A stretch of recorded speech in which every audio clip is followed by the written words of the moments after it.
Capítulo 7. O batismo de Cristo. Quando ele foi batizado. A porta da oficina do carpinteiro se fechou pela última vez. Nunca mais as crianças que voltassem da escola, atraídas pelo irresistível encanto do carpinteiro, parariam para ouvir alguma das suas inimitáveis histórias. Deixando a cabana simples, Marcos 1:9, Jesus tomou o rumo do Jordão, onde multidões nunca vistas se agrupavam.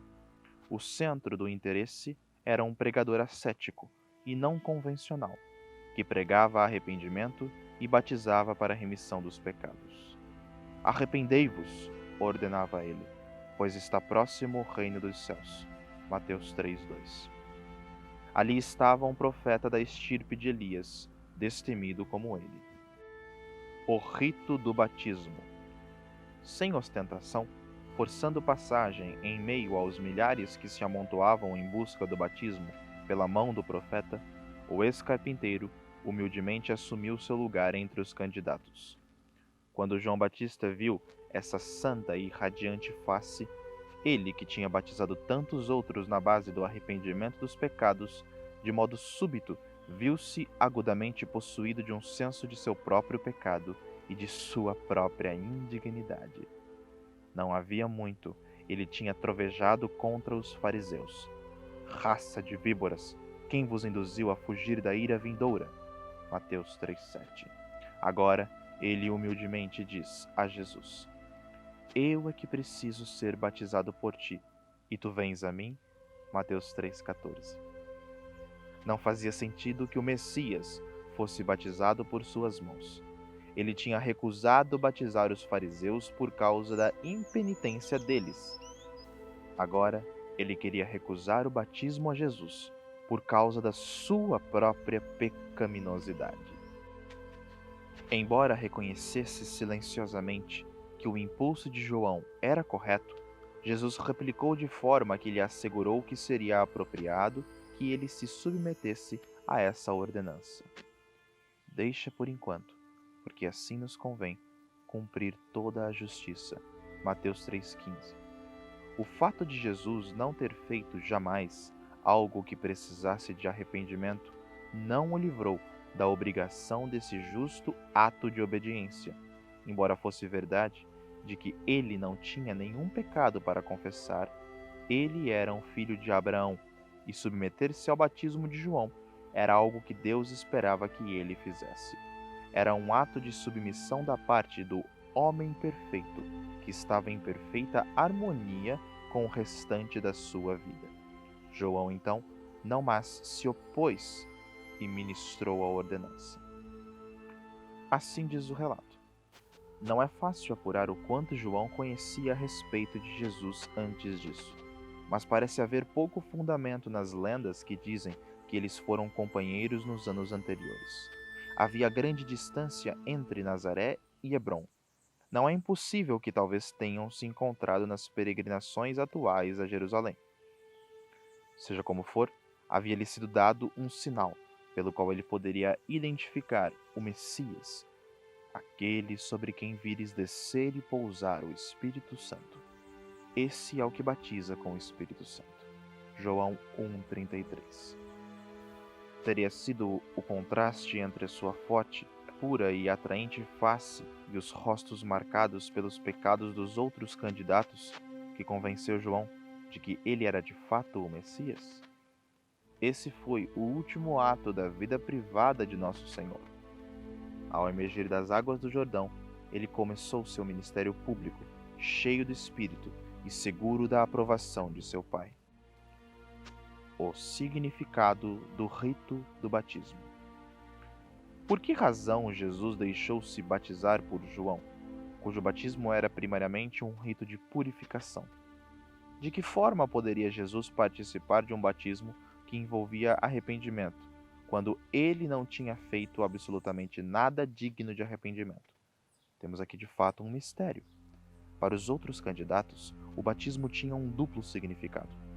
Envolvia o reconhecimento e o abandono dos seus antigos pecados, que significava a entrada na era messiânica.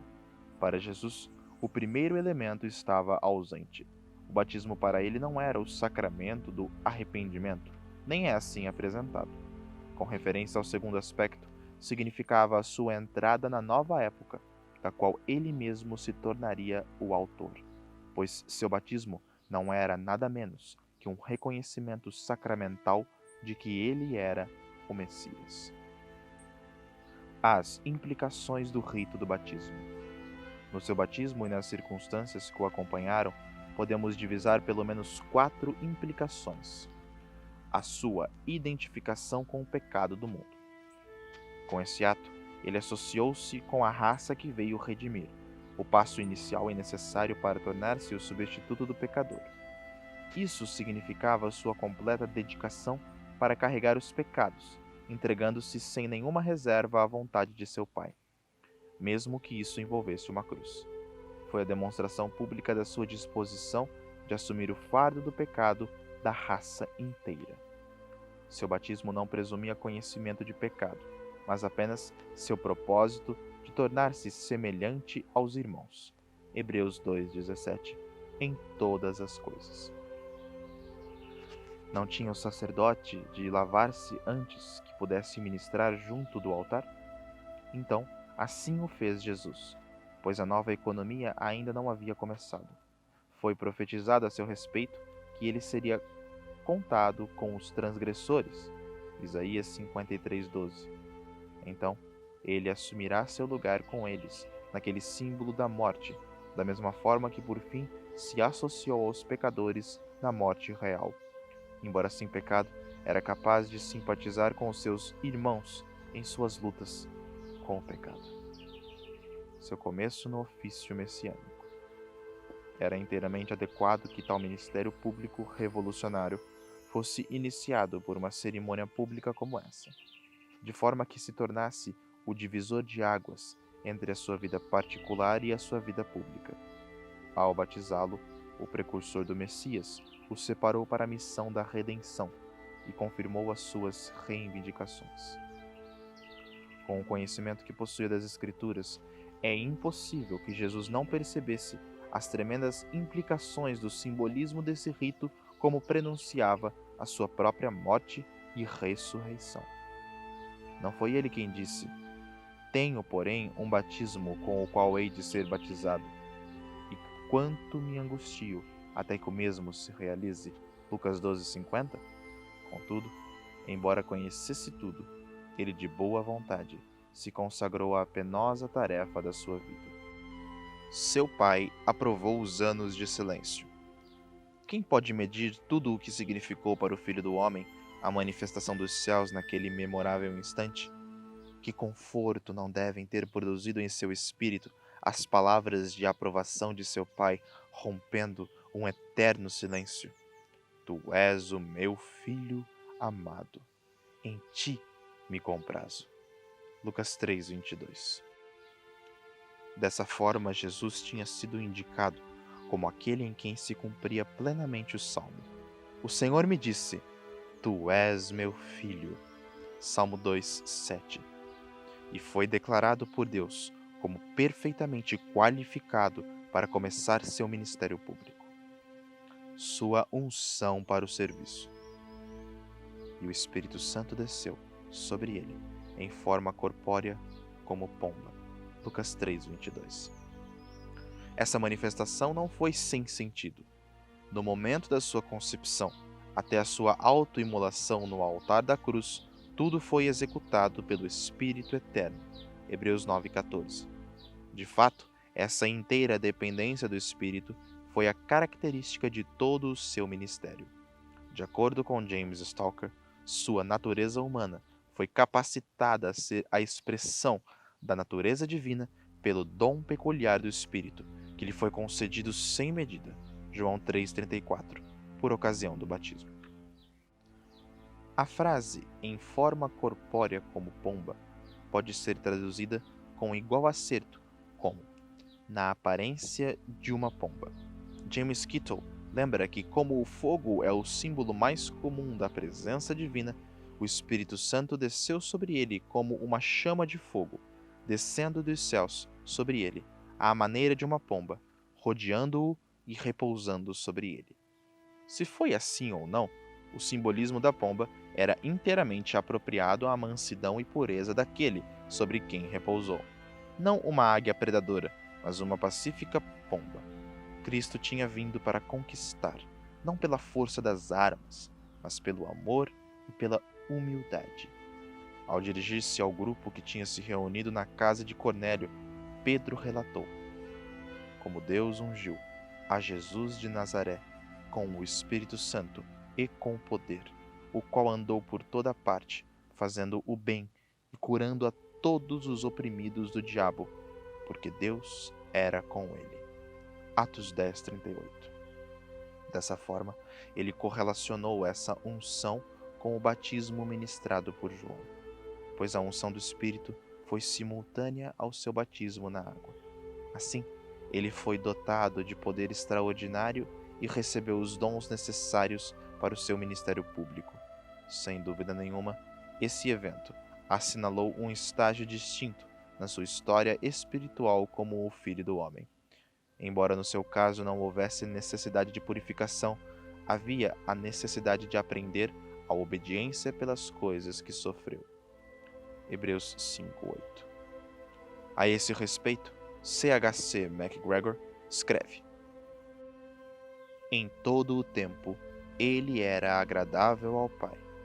Mas não tenho como ler o Novo Testamento sem ter a impressão de que depois de receber esse maravilhoso dom do Espírito, seu conhecimento do Pai, sua compreensão do propósito do Pai, seu deleite na vontade do Pai se tornaram mais profundos do que nunca. Não houve sem dúvida nenhuma mudança em seu caráter, mas houve um crescimento, e foi isso que o capacitou para a sua obra. Foi em virtude daquilo que ele se tornou por meio dessa unção no batismo que ele foi capaz de fazer o que fez. Essa capacitação não foi unicamente para ele mesmo. Ela ocorreu em prol de todos os que haveriam de crer nele. Eu não o conhecia, disse João. Aquele, porém, que me enviou a batizar com água, me disse: aquele sobre quem vires descer e pousar o Espírito, esse é o que batiza com o Espírito Santo. João 1,33. Era um dom, não para Cristo somente, mas também para a sua igreja. Deveríamos perguntar a nós mesmos, então, se estamos vivendo no pleno gozo desse dom celestial. Temos nós, por meio de igual submissão e dedicação ao propósito do Pai, provado uma unção semelhante para o serviço? É importante perceber que nesse incidente há uma clara revelação da cooperação da Trindade ao preparar o caminho para a obra mediadora do nosso Senhor. O Filho encarnado está ali nas águas do Jordão, identificando-se com a humanidade pecadora. O Pai abre os céus para anunciar a sua aprovação para com o Filho, a quem escolheu para essa tarefa.